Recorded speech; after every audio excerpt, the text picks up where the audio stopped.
So this is the last year of the OnePlus and Hasselblad partnership, and it hasn't been very effective thus far, I would say. Now, when I reviewed the Chinese variant of the OnePlus 11, I was pretty impressed with the cameras. If you haven't watched that video yet, you should go and check that out. But the real test of the cameras, according to me, is when you compare it to an equal competitor, and therefore we are going to compare it against the Pixel 7. If you don't know me yet, I'm Ershad. You're watching Trakin English. Let's begin the battle. Now, starting with the primary cameras on both these phones, on the OnePlus 11, you get a 50 megapixel Sony IMX890 sensor, which is a new sensor, and compared to that, on the Pixel 7 you have the Samsung GN1. Now the GN1 has a larger 1x1.31 inch sensor compared to the 1x1.56 inch sensor used by the IMX890. Now despite the larger sensor on the Pixel, OnePlus's pictures are slightly sharper. In our very first test, you can easily tell that OnePlus 11's sample is sharper, has finer textures compared to the Pixel 7. In fact, Pixel 7's sharpness issues are being highlighted by many users on Google's forums as well. The second sample further proves my finding that, of course, the OnePlus 11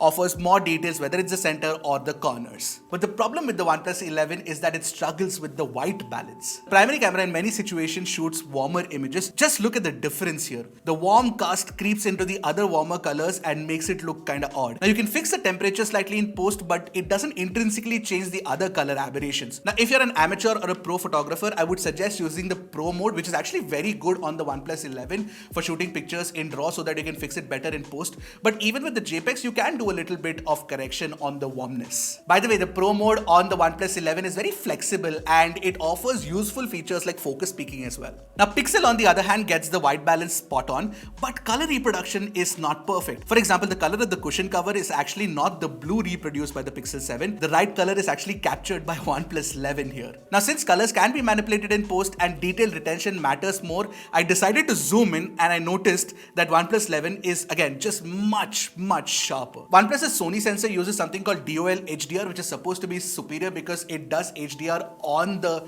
hardware itself, but Pixel has always been doing HDR really well. Now in the very first set of samples, the obvious issue here is the color temperature, but you can fix it in post like I showed. What we are checking is how these phones can handle shadows and highlights. What I particularly like here is how the OnePlus 11 doesn't have any color aberration on the chair, which you can see on the Pixel 7's sample, even from a distance. This issue generally crops up when the algorithm tries to bring back details from the shadows, so that's slightly problematic on the Pixel 7 compared to the OnePlus 11. But the Pixel 7 does have slightly better control over the highlights on the rear. The second sample is slightly more complex, but you can see how DOL HDR helps OnePlus control the flaring around the sun and yet pull details from the shadows in the rear. In the final scene, you can see how OnePlus handles the dynamics in the picture so much better. Even overall, OnePlus 11 is a sample most people will probably gravitate towards. The HDR performance on the OnePlus 11 is as good as the Pixel 7, if not better. Now, moving on to shooting real humans, I noticed that the facial tones and color accuracy is spot on the Pixel 7. To OnePlus's disadvantage, unfortunately, Google's facial tone correction is currently the industry standard and OnePlus's algorithm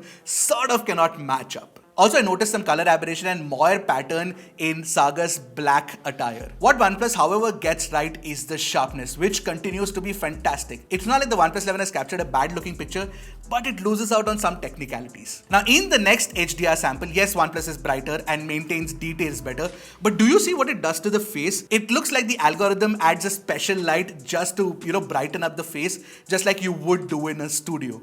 Here's another sample which looks decidedly artificial and worse off. Pixel generally keeps it more natural if slightly underexposed. The ideal exposure when you're shooting against the light would be somewhere in between the Pixel 7 and the OnePlus 11. And I think I like Vivo's HDR algorithm in this regard. Up until now, it's been such a roller coaster ride for the OnePlus 11 because after some downs and ups, now you have another up with the portrait mode on the OnePlus 11. You can see that OnePlus has better edge detection and a more believable natural depth mapping. The Hasselblad portrait mode, where the camera aims the Hasselblad portrait lenses, is very effective. Even at 1x, OnePlus is the overall better portrait. Pixel's portrait mode deserves an update with better, more accurate edge detection, I feel. Finally, coming to low light performance, both the phones do auto night mode when they detect dark scenes, and you also have a separate night mode as well. In the first scene, both expose the scene similarly, where the darks are dark enough and the brights are not overexposed. It is very similar to what your eyes see.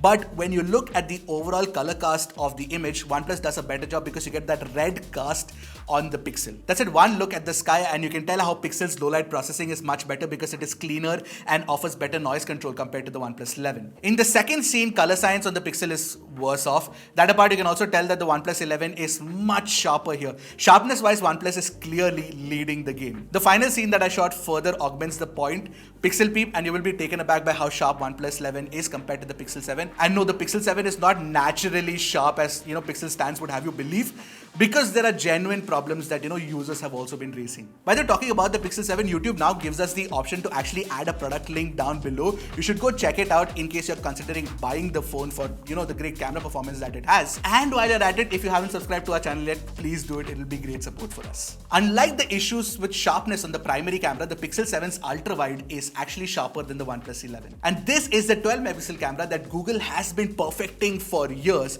And therefore, I have this theory that the primary camera is not as sharp as the ultra-wide because Google might take one more year to just get it right. Now, as far as the color science consistency is concerned, Pixel 7 is a benchmark of sorts along with the iPhone. With the OnePlus 11, in our first set of samples, the color science consistency is actually good. But in the second one, the warmth is an issue again. Now, while the Pixel 7 has been good until now when it comes to ultra-wide, in HDR, the details go for a toss. And you will see noise and no clarity around the edges, which is definitely better on the OnePlus 11. That's it, the highlight control is slightly better on the Pixel 7. In low-light ultra-wide shots, my observations are similar to what I saw with the primary. OnePlus 11 offers sharper details, whereas Pixel 7 offers cleaner images with less noise. Color cast is evident on the Pixel 7 like it was evident in the primary camera, and OnePlus 11 offers better dynamic range with good lens reflection correction as well. Now, unlike the Pixel 7 Pro, the Pixel 7 cannot actually do macro photography. OnePlus 11, on the other hand, uses the autofocus available with the ultrawide to actually go closer to a subject and do auto macro shots, which is directly enabled from the camera itself. This is also the right way to do it since you get all the resolution that the 48 megapixel ultra-wide angle camera has to offer instead of relying on a subpar 2MP macro camera. So yeah, OnePlus 11 is the way to go for macro photography if you care about it. The OnePlus 11 also has the third 2x optical zoom 32 megapixel camera. It should have been at least 3x in my opinion, but considering that Pixel doesn't even have an optical 2x zoom camera, we'll take this. And compared to the digitally enhanced super res zoom images on the Pixel 7 at 2x, OnePlus is of course sharper. I have two samples to prove the same. And when it comes to color science consistency, Pixel just hits it out of the park again, where OP struggles with the whole white point picking issue. Now, if you want to zoom further from 2x to 5x, I noticed that OnePlus is actually sharper at 5x compared to the Pixel. Oh, and if you're a long-time OnePlus fan, you would know that in low light, OnePlus would rather crop in 2x on the primary camera than use a telephoto for low light telephoto shots. And that is what you're seeing on your screen right now. Therefore, the observations for my primary cameras in low light are true for telephoto as well, which means that in low light you get sharper images on the OnePlus, whereas you get cleaner images with less noise on the Pixel. So if you care about the little zoom that is possible on these two phones, I think OnePlus is the way to go compared to Pixel. In selfies, when it comes to color science or facial tones, it is a clear victory for Pixel. Details wise, OnePlus matches up though. And OnePlus does beat the Pixel when it comes to HDR. If you're shooting against the bright sun, OnePlus's HDR generally performs better. But Pixel pulls back a win in low light. It has the most natural looking selfie here. Even when you engage night sight, OnePlus is artificially over sharpened, as you can tell. Alright, moving on to video, 4K 60fps video recording is sharp and detailed on both the phones, but the Pixel 7 offers slightly more stable footage and slightly better sound recording. I'm shooting a 4K 60fps video using the OnePlus 11 and the Pixel 7 right now. I'm shooting a 4K 60fps video using the OnePlus 11 and the Pixel 7 right now.